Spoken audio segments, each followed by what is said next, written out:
Les entreprises aujourd'hui sont un petit peu perdues, il y a les nouvelles technologies, tout s'accélère. Comment on s'y retrouve? Quelle est la valeur ajoutée qu'apporte le web à l'heure actuelle? Le web, je pense qu'il faut qu'on arrête de l'appeler nouveau média comme tous les outils, comme les applications mobiles, comme les services en ligne. Ils font partie intégrante des outils qu'on peut utiliser dans sa communication. Je ne veux pas dire par là qu'il faut abandonner le offline comme l'affichage ou les autres supports traditionnels, mais plutôt vraiment de les intégrer d'une façon cohérente dans sa communication avec justement le web, l'internet, le online, le digital. Concrètement, je suis une entreprise, je viens vous voir, je dis je suis un petit peu perdu, j'ai une newsletter, qu'est-ce que je fais? J'ai des taux de conversion très faibles, 1% maximum, j'ai pas beaucoup de retours, je m'en sors pas, qu'est-ce que je fais? Alors déjà, on va faire l'état des lieux avec vous de quels sont les supports, quels sont les médias sur lesquels vous êtes présents. La newsletter en est un. C'est un des outils qui fera partie intégrante de votre communication, de votre stratégie. Mais ça sera aussi l'occasion bien de voir, par exemple, est-ce qu'il y a une interaction avec elle et les autres supports. Très souvent, on a par exemple des supports offline comme des flyers, des affiches ou des prospectus qui ne font pas mention de votre existence sur le online, qui ne proposent pas le lien sur votre Facebook, qui ne mentionnent pas votre Twitter. Donc un peu à l'image de tout ça, on va faire le constat de la situation pour déjà faire l'état des lieux et vous aider à recentrer tout ça. La différence aujourd'hui, on m'a dit, ce serait une bonne idée de raconter un peu votre histoire, se mettre en scène. Alors vous êtes un spécialiste, vous passez à l'image, vous avez développé beaucoup de choses par rapport à ça. Qu'est-ce que vous pouvez nous dire? Je pourrais laisser parler Miki parce qu'elle en a des choses à dire puisque c'est la chroniqueuse officielle de notre agence. Le storytelling fait partie intégrante des solutions qu'on propose chez Brive. Le storytelling, c'est par exemple l'occasion dans une société qui a des produits, des services, de mieux les présenter, de trouver des histoires à raconter autour de tout ça. Et puis voilà, on est peut-être la première agence en Suisse à avoir créé une campagne de toutes pièces pour nous spécifiquement, pour pouvoir dire, chers clients, vous voyez, ce qu'on vous préconise, on l'a fait pour nous. Hein, Miki? Très bien, merci Miki d'être venu. Au-delà du storytelling, on écrit des textes, on se raconte. Quelle est l'importance de la vidéo aujourd'hui sur le web? Alors chaque année on pourrait dire que la vidéo, chaque année on pourrait dire que c'est l'année de la vidéo sur Internet. On est en passe d'avoir le plus gros consommateur de bande passante sur Internet après l'email.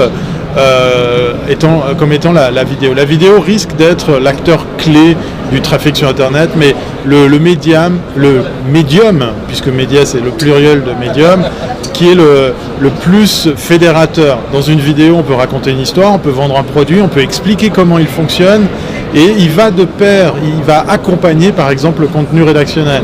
Par exemple, cette image qu'on est en train de faire, cette vidéo qu'on est en train de tourner, eh bien, elle ne sera rien sur Internet si on ne met pas des mots-clés comme par exemple Miki, comme mon prénom, mon nom de famille ou bien le nom de ma société. Là prend la place, l'importance de l'écrit par exemple, comment bien référencer cette vidéo, comment la décrire, lui donner un bon titre, lui donner un champ de description des plus complets et créer donc le contexte entre ce que vous êtes en train de voir et ce qui va accompagner le contenu vidéo autour.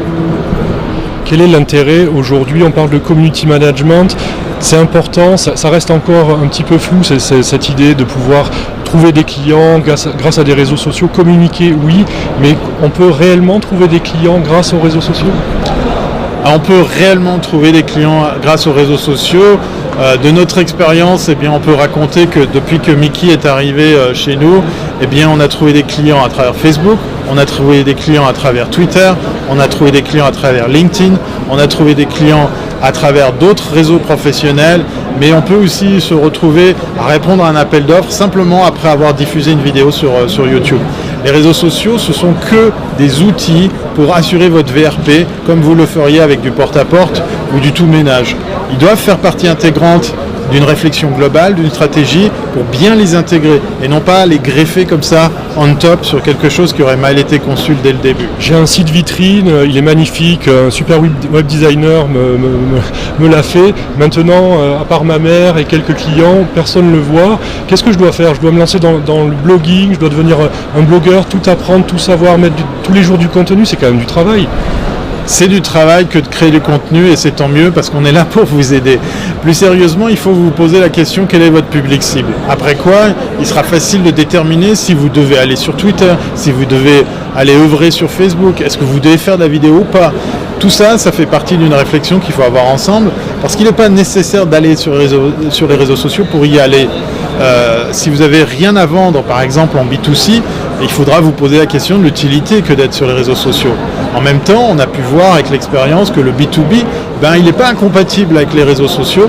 Mais là, encore une fois, il faudra ensemble réfléchir, analyser quels sont vos besoins, votre public cible, pour déterminer quels sont les réseaux sur lesquels il vous faut être présent. Et puis pour faire que votre site web ne soit pas que vu par votre maman ou votre voisin, eh bien on va vous aider à structurer vos contenus pour qu'ils touchent justement ce public cible. Justement, on parle de contenu, donc contenu vidéo, du storytelling. Moi, je ne sais pas passer devant la caméra, mais je peux casser mon image, c'est une catastrophe. Est-ce qu'il faut avoir peur de se lancer, passer par des professionnels, ou est-ce que je peux utiliser une caméra grand public et je me lance? Sur le web, vous pouvez tester, vous pouvez oser. Faites l'exercice que j'ai connu, que de oser vous mettre en avant. C'est pas forcément obligatoire, c'est pas nécessaire.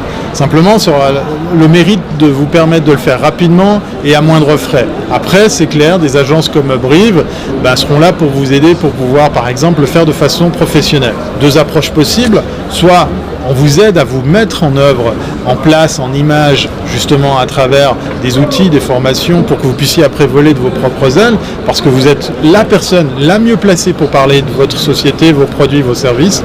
Ou alors au contraire, vous faites appel à une structure complète comme la nôtre, encore une fois, mais cette fois-ci pour vous aider à créer les contenus, sans pour autant ne pas vous impliquer dans ceci. Parce que vous restez quand même la personne qui est le plus au fait de ce que vous faites. Et puis par rapport à ça, il existe plein de solutions comme travailler avec du matériel professionnel, des comédiens, du studio et toutes sortes de solutions qui vous permettront d'avoir une vision et une image professionnelle. Est-ce que vous pouvez nous donner un exemple concret qui vous est arrivé? Vous avez publié du contenu, vous avez un certain savoir-faire. Ça vous a mené où? Racontez-nous une petite histoire. L'histoire que je vais vous raconter, à part celle de Mickey, parce qu'elle me suit partout, c'est l'histoire de l'épopée de Brive, puisqu'avant, anciennement, cette société s'appelait tout simplement thierryweber.com. Ça a commencé avec un monsieur qui n'a pas beaucoup de cheveux, qui allait à la rencontre, comme celui qui est derrière la caméra, des autres, pour faire des interviews, poser des questions, rencontrer des entrepreneurs, parce qu'en fait, à la base, je l'ai fait simplement pour pouvoir aller vers les autres et faire du réseautage sans forcément d'avoir d'attente derrière, sans pour autant avoir un dessin bien précis. Et à force de rencontrer du monde, à force de rencontrer des startups, des chefs d'entreprise, des politiques, des grands noms de l'électronique et du digital, sans me rendre compte, je me suis retrouvé à créer une société puisque au fur et à mesure, on me demandait « Tiens, vous ne pourriez pas me faire un film, vous ne pourriez pas me faire une vidéo, vous ne pourriez pas m'aider dans ma communication ?» Aujourd'hui, on emploie plusieurs collaborateurs. On a un bureau installé depuis de nombreuses années à Lausanne. On est également présent en Asie avec notre bureau de Singapour. On ne fait que de suivre les demandes de nos clients qui veulent tous être aidés dans leur communication en ligne. Merci Thierry Weber. Merci et à bientôt, si ce n'est pas avant, avec Mickey.